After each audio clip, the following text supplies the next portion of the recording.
Chief justice की तब्दीली, इमरान खान की इक़्तिदार में वापसी। ख्वाजा आसिफ ने हैरान कुन दावा कर दिया।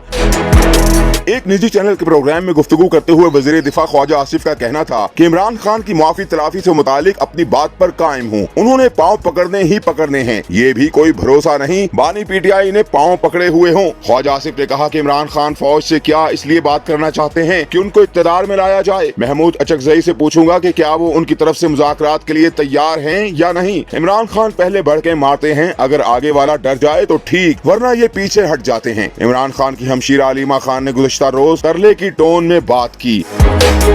ख्वाजा आसिफ ने मजीद कहा कि इमरान खान को अपनी जात और इक़्तिदार के सिवा कोई रिश्ता अजीज नहीं। ये समझते हैं कि चीफ जस्टिस पाकिस्तान की तब्दीली के बाद इक़्तिदार में आ जाएंगे। ख्वाजा आसिफ का ये भी कहना था कि इस वक्त दहशत गर्दों ने सबसे ज्यादा खैबर पख्तूनख्वा को टारगेट किया हुआ है। उन्होंने ही अपने दौर में दहशत गर्दों को वापस लाए, वो ही अपने दौर में दहशत गर्दों को वापस लाए। ये इक़्तिदार में रहते हुए मुल्क को दिवालिया करके गए और उसके बाद IMF को खतूत लिखे। आज खैबर पख्तूनख्वा में खर्चा पूरा करने के लिए स्कूलों की जमीनें बेची जा रही हैं।